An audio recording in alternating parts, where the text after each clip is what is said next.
안녕하세요. 자, 오늘 시조 두 편 같이 배워보도록 해요. 자, 이조년의 이화의 월백하고라는 시가 이번 수능 특강에 실려 있습니다. 근데 이 시는 뭐 워낙 문학 교과서에도 많이 실려 있는 시고, 그 전에 이미 수능 특강에도 몇 번 나왔었고요. 모의평가에도 2번 정도 출제가 됐던 아주 유명한 작품입니다. 자, 이조년의 이화의 월백하고. 자, 요 시는 우리 이런 평시조 같은 경우에는 항상 묶어서 나오잖아요. 요즘에는 갈래복합이 또 추세니까 수필이랑 묶어서 나온다든지 아니면 다른 시조랑 같이 묶어서 이제 나오는 법인데, 그랬을 때 이 시조는 이제 이 시조에 드러나는 정서랑 유사한 거를 이렇게 묶어서 낸다든지 아니면 표현법이 유사한 것을 묶어서 내는 그런 경향이 있습니다. 그래서 정서와 표현법이 어떤 게 사용됐는지 그런 걸 유념해서 보실 필요가 있을 것 같아요. 자, 같이 한번 읽어볼게요. 짧으니까. 이화의 월백하고 은하니 삼경인제. 한자가 많아서 해석이 잘 안 돼요. 그죠? 일지춘심을 자규야 알야마는 다정도 병인양하여 잠 못 들어 하노라. 자, 한자가 많아서 좀 해석이 안 되는 부분이 있지만 마지막 부분 정도는 해석이 돼야 돼요. 자, 화자의 지금 상황이 나와 있잖아요. 화자의 상황. 다정도 병인양 하여 잠 못 들어 하노라. 지금 화자가 잠을 이루지 못한다라는 요 상황을 우리가 파악을 해야 됩니다. 시적 상황이요. 그죠?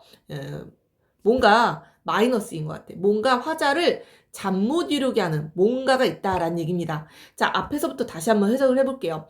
자, 이 시는 감각적 이미지가 중요한 시라 아마 문학교과서에 실릴 때도 이 이미지, 심상과 관련해서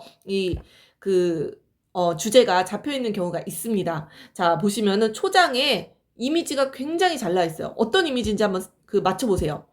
이화라는 거는 배꽃입니다. 여러분들 이화여대 가고 싶은 여학생들 있죠, 그죠? 그 이화여대의 심벌이 잘 보시면은 로고가 백꽃무늬예요.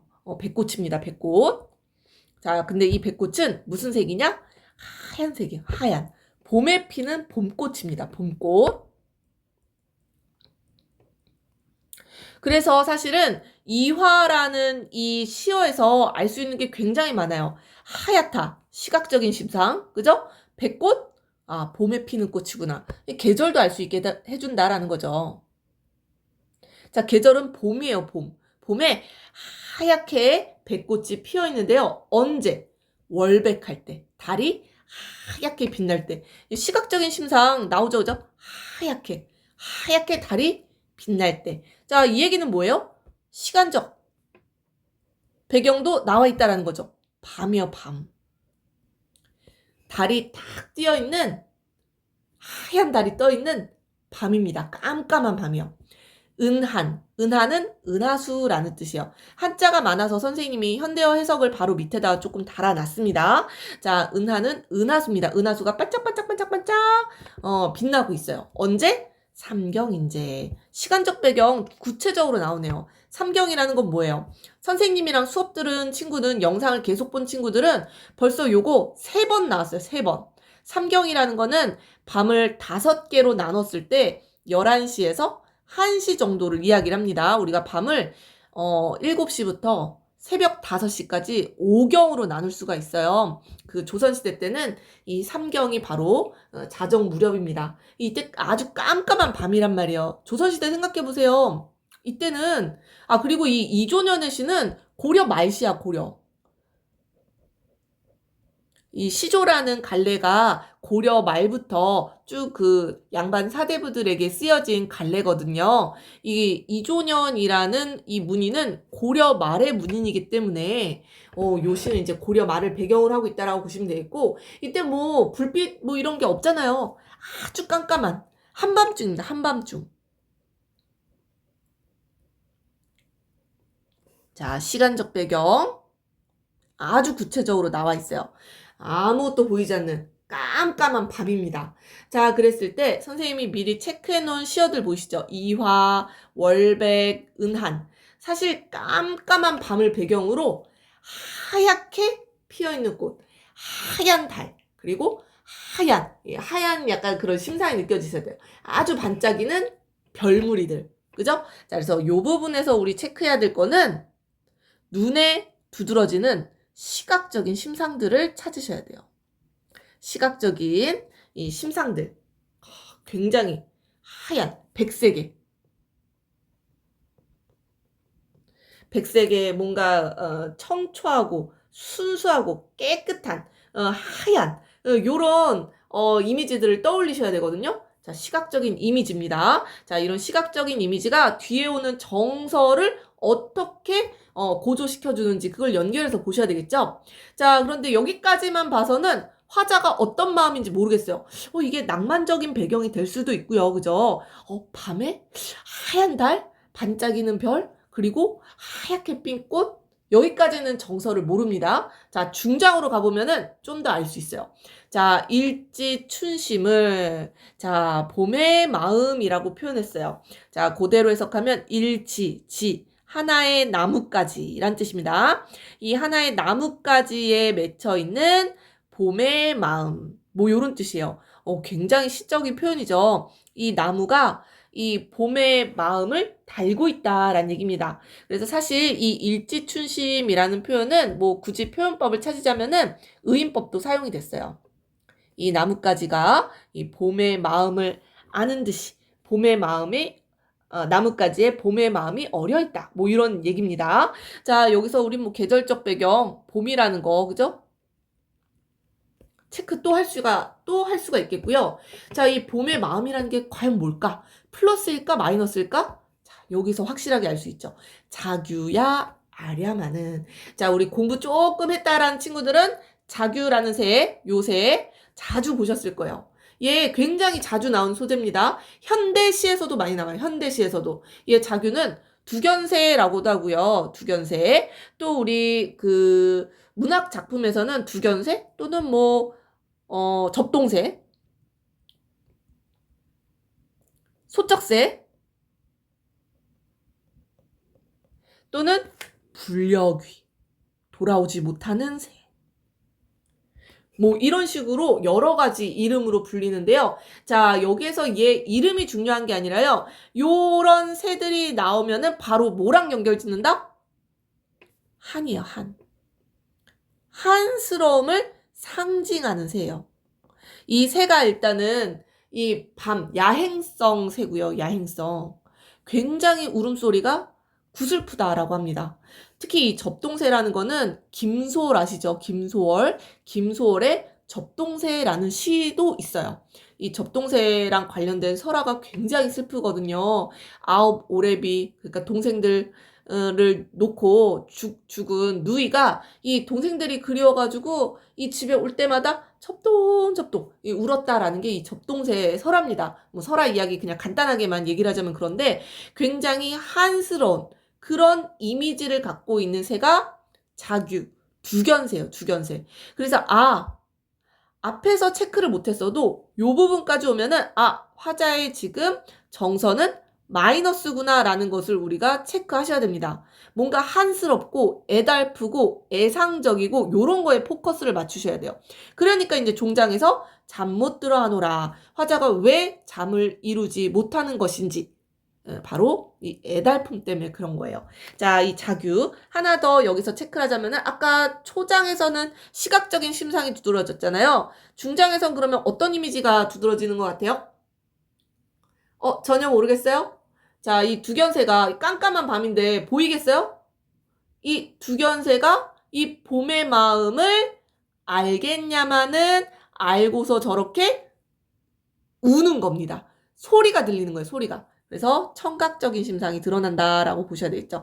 깜깜한 밤에 두견새는 보이지 않아요. 그 소리가 들리는 겁니다. 두견새가 굉장히 구슬프게 우는 거야, 구슬프게. 그래서 이 구슬픈 이 자규의 울음소리를 들으니까 화자의 정서가 더 고조되는 거죠. 다정도 병인양하여. 자, 다정도. 뭔가 이 마음속에 끌어오르는 정이 많다는 얘기입니다. 정이 막 많아서 이 정이라는 거는 플러스 정이 아니겠죠. 마이너스 정일 거예요. 그죠? 뭔가 근심, 수심, 뭔가 애상 이런 게 막 자꾸 솟아나서 그게 병인양하여 잠 못 들어 한다라는 얘기입니다. 잠 못 들어 한다. 그래서 이 노래는 이 정확하게 뭔지는 알 수 없지만 화자의 뭔가 이 잠 못 이루는 심정, 봄밤의 애상적인 봄밤의 그죠? 시간적 배경, 계절적 배경, 봄밤에 느끼는 애상적인 정서를 노래하고 있구나. 요렇게 봐주시면 될 것 같습니다.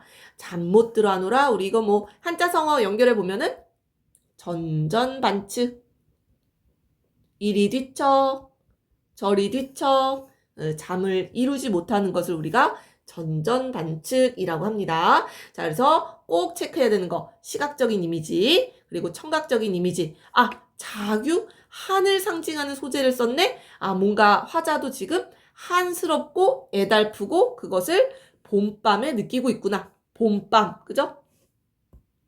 봄밤에 느끼고 있구나 라고 느껴주시면 되겠습니다. 우리 뭐 한 몇 년 전에 봄밤이라는 드라마도 있었잖아요. 그 봄밤의 그 간질간질한 이 나의 마음을 정서를 막 끌어오르는 그 밤의 이 분위기를 생각하시면서 이 시를 접근하시면 좋을 것 같아요. 자, 그래서 여기까지만 해석해도 되는데요. 자, 우리 이번 수능 특강에는 이 이조년 작가와 관련된 설명을 보기에 조금 더 줬어요. 자, 그래서 보기의 설명과 같이 연결지어서 이 작품을 좀 더 들어가 보자라고 하면요. 자, 이 작품은 표면적으로는 정경을 묘사한 작품입니다. 어떤 정경? 봄의 정경, 봄밤의 정경을 묘사한 작품이죠. 나를 잠 못 이루게 하는 그런 애상적인 봄밤의 정경을 묘사했다. 어떻게? 시각적으로, 청각적으로. 자, 여기까지 해석해도 돼요. 여기까지 해석해도 되는데, 자, 이 작가가요, 이 고려 후기에, 고려 말이죠. 이 충혜왕이라는 왕에게 이 직언을 하다가 유배를 가게 됩니다. 낙향을 해서 이 작가가 얼마나 그 왕에 대한 걱정이 많겠어요.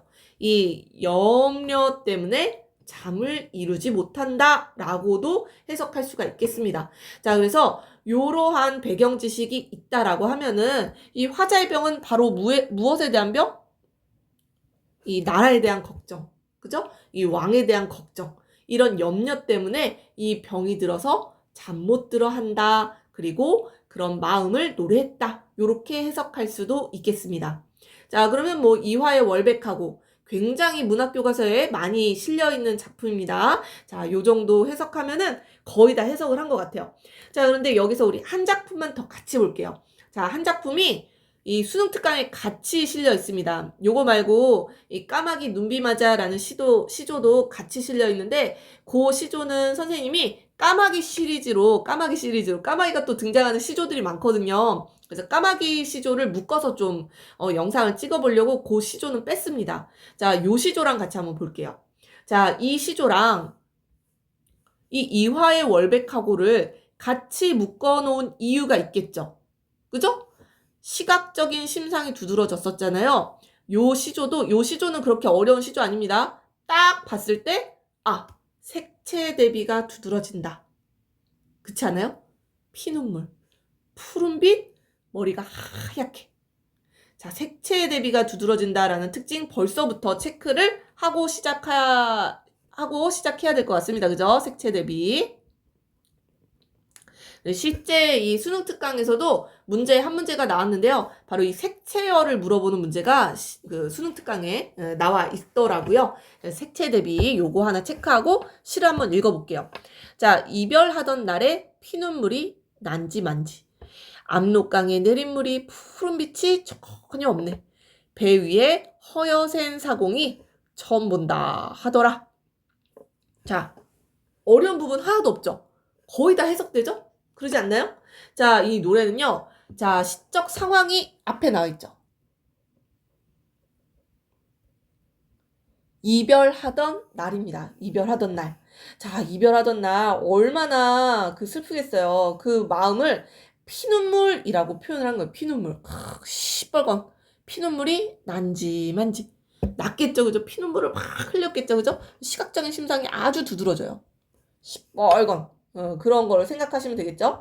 자, 그랬더니 자, 압록강. 자, 지금 공간적 배경이 압록강인 것 같아요. 여러분들 압록강 어디 있는지 아시죠? 그죠? 저 북한에 이 중국이랑 맞닿아 있는 곳, 거기가 이 압록강이잖아요. 압록강이 이렇게 중국이랑 뭐 우리나라 뭐 이렇게 생겼다라고 하면은 아이고 너무 짜부지게 그렸네. 요렇게 그리면은 압록강이 요 부분입니다. 중국이랑 맞닿아 있는 요 부분입니다. 지금 요 부분에서 누군가 지금 헤어지고 있다라는 거, 누구와 이별을 하고 있다라는 거죠. 그죠? 자, 그래서 압록강의 이 내린물이 푸른 빛이 전혀 없구나. 원래는 파란색이어야 되죠. 푸른색이어야 되잖아. 원래 강이라는 건 심상이 그렇죠. 약간 푸른 강. 그죠? 그렇게 얘기를 하는데 이 푸른 빛이 전혀 없대요. 왜? 이 피눈물 때문에. 물들었어. 물들어서 푸른 빛이 전혀 없다라는 겁니다. 자, 일단 그래도 여기에서 드러나는 우리가 시를 읽을 때 딱 두드러지는 심상은 시각적인 심상 바로 색채 대비예요. 색채 대비. 자, 색채 대비 요거 꼭 기억을 하셔야 돼요. 요 시조가 나와서 선지 구성을 한다, 문제를 냈다라고 하면은 요거는 반드시 선지 하나 정도는 끼어 있을 만한 아주 중요한 특징입니다. 그래서 푸른빛이 전혀 없구나. 거기에 하나 더 나오잖아요. 색채어가. 배 위에 허여센 사공이. 노인인가 봐요. 머리가 허옇게 센. 여기서도 시각적인 심상 드러나죠. 머리가 하얀 사공이 처음 본다 하더라. 사공의 말을 인용해 놓고 있어요. 인용해 놓고 있네요. 그래서 처음 본다 하더라. 그만큼 이별의 슬픔이 너무너무 심해서 그 심한 정도를 피눈물이 이 압록강물을 다 이 원래는 푸른 빛이었는데 붉게 만들었다라는 얘기입니다. 그래서 사실 이 부분은 과장된 표현이기도 합니다. 얼마나 이별이 슬프면은 막 눈물도 피눈물이 이 압록강물을 다 붉게 물들였다 라는 노래로 해석하시면 되겠습니다.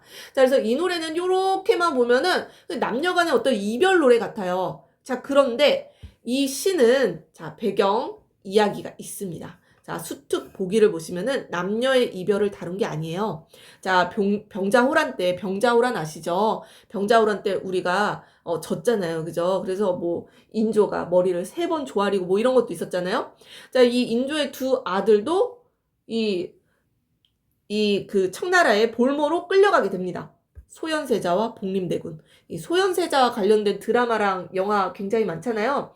선생님 이번에 안 보긴 했지만 올빼미라는 영화도 뭐 소현세자, 인조 뭐 그 얘기를 다루고 있다라고 하더라고요.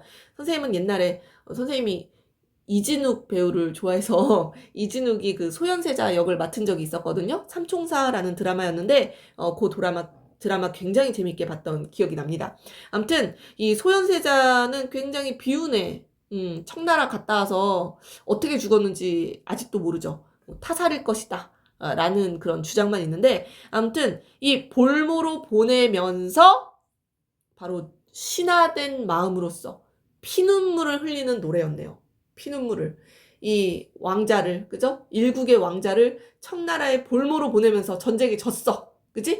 이 압록강까지 갔었나 봐요. 그죠? 압록강까지 모셔다 드리고 그 건너는 사공의 배에 태워서 그 건너는 모습을 보면서 이 시를 지었다라고 합니다.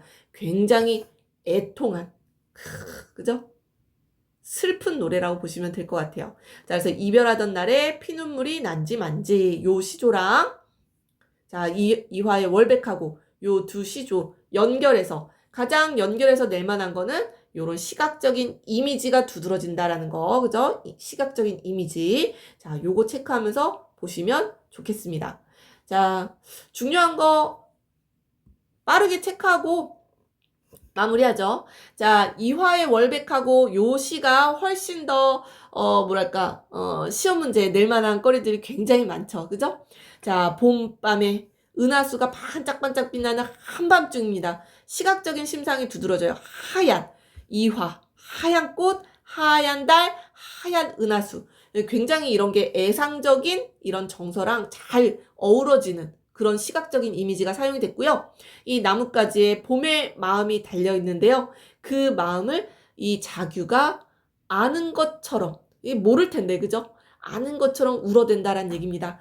한스러운 그런 아주 구슬픈 울음을 울어낸다라는 얘기예요. 자, 그래서 이런 한스러운 이런 이미지가 마지막 화자의 모습이랑 연결되죠. 다정도 병인 양하여. 이 병이라는 거는 바로 요런 시대적 상황이랑 연결 지어보면은 왕에 대한, 이 나라에 대한 염려와 연결된다라고 보실 수가 있겠고요. 그로 인해 잠 못 들어하는, 전전반측하는 화자의 모습. 그래서 화자는 봄밤에 이 뭔가 좀 더 좋은 걸 생각할 수도 있는데, 그죠?